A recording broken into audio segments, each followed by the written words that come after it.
Welcome बच्चों। आज हम लोग सॉल्व कर रहे हैं कक्षा 6 सीखे गणित अभ्यास कार्य पुस्तिका इकाई 2 पूर्ण संख्याएं। आइए बच्चों इसको सॉल्व करते हैं। प्राकृतिक संख्याओं में यदि शून्य को भी सम्मिलित कर लिया जाए तो वे सभी संख्याएं पूर्ण संख्याएं कहलाती हैं। निम्नलिखित कथनों को पढ़कर उनके सम्मुख बने कोष्ठकों में सत्य असत्य लिखिए। देखिए बच्चों, यहाँ पर दिया हुआ है 1 से जब शुरू होती है संख्याएं तो वो प्राकृतिक संख्या होती है, और 0 को भी अगर उसमें शामिल कर लिया जाए तो उसे पूर्ण संख्या कहते हैं। तो शून्य सबसे छोटी पूर्ण संख्या है। सत्य, कोई भी पूर्ण संख्या सबसे बड़ी पूर्ण संख्या नहीं होती। सत्य है, किसी भी पूर्ण संख्या और शून्य का गुणनफल वही पूर्ण संख्या होती है। किसी भी पूर्ण संख्या, मान लीजिए पूर्ण संख्या 5 है और शून्य का इसमें गुणनफल कर दिया जाए तो वही पूर्ण संख्या प्राप्त होगी? नहीं, शून्य प्राप्त होगा। तो ये क्या है? असत्य। किसी भी पूर्ण संख्या में शून्य से भाग परिभाषित नहीं है।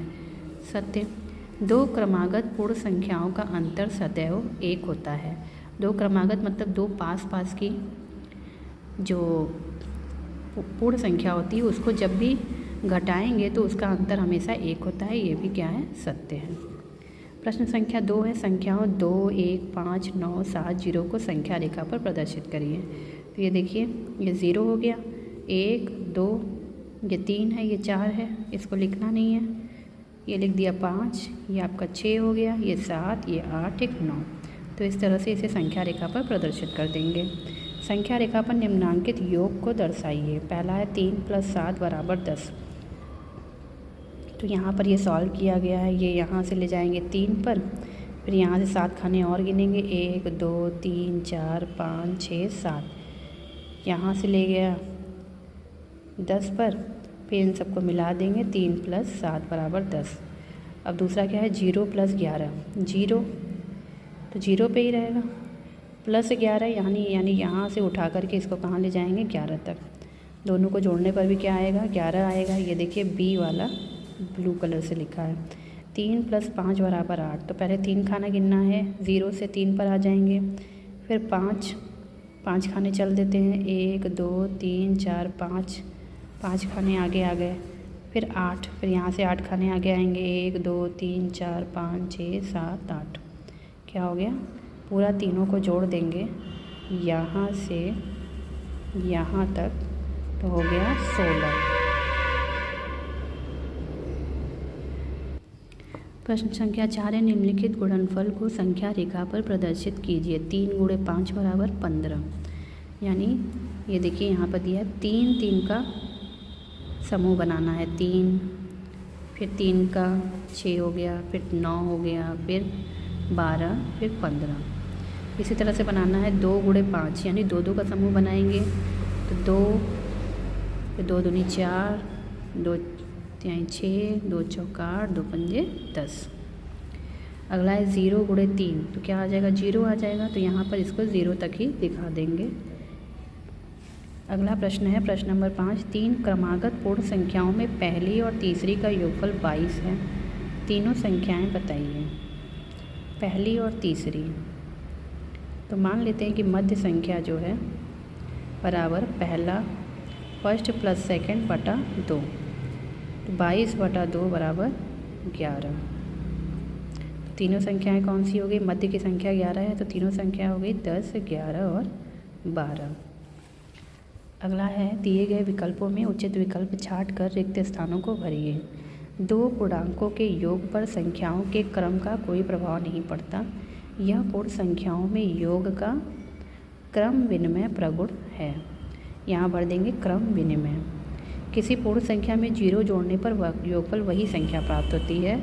यहाँ पर 0 क्या है? योग का तत्समक अवयव है। दो पूर्ण संख्याओं का गुणनफल सदैव पूर्ण संख्या होता है। यह पूर्ण संख्याओं में गुणन संक्रियाओं का समवर्ग प्रगुण है। 3 पूर्ण संख्याओं को जोड़ते समय किन्हीं 2 के समूह पहले बना लेने से योगफल में कोई अंतर नहीं पड़ता। पूर्ण संख्याओं में यह योग संक्रिया का क्या कहलाता है? साहचर्य प्रगुण। प्रश्न नंबर 7 है बच्चों, निम्नलिखित गणितीय संक्रियाओं को सामने दिए गए प्रगुणों से सुमेलित कीजिए। यहाँ पर दिया है 2 + 3 = 3 + 2, तो इसे क्या कहते हैं? इसे कहते हैं योग का क्रम विनिमय प्रगुण, क्योंकि यहाँ पर क्रम बदल दिया गया है। 2 + 3, फिर 3 को आगे कर दिए हैं 3 + 2, तो ये हो गया योग का क्रम विनिमय प्रगुण। अगला है 2 × 3 = 3 × 2। अब यहाँ पे गुणा किया गया है क्रम बदल के, तो ये इसको किससे मिला देंगे? गुणन का क्रम विनिमय प्रगुण। अगला है 3 × 1 = 3, इसे किसे मिलाएंगे? गुणन का तत्समक अवयव से। 0 + 6 = 6, ये क्या है? योग का तत्समक अवयव। 4 प्लस ब्रैकेट में 5 + 6 = 4 + 5 ब्रैकेट में +6, इसे कहते हैं सहचर्य प्रगुण, क्योंकि यहाँ पे जोड़ हुआ है, तो ये हो गया योग का सहचर्य प्रगुण। 8 × 0 = 0, यहाँ पे शून्य आ गया, तो शून्य से गुणन का प्रगुण। 5 × 6 + 7, फिर 5 × 6 + 5 × 7, इसे कहेंगे गुणन का वितरण प्रगुण। 8 में भाग करेंगे 1 का बराबर 8, इसे क्या कहेंगे? 1 से भाग का प्रगुण। 0 में 8 का भाग देंगे, आ जाएगा 0, इसे क्या कहेंगे? 0 में भाग का प्रगुण। 2 × 3 = 6, इसे मिला देंगे गुणन का संवरक प्रगुण से। थैंक्स फॉर वॉचिंग बच्चों, please like share and subscribe my channel.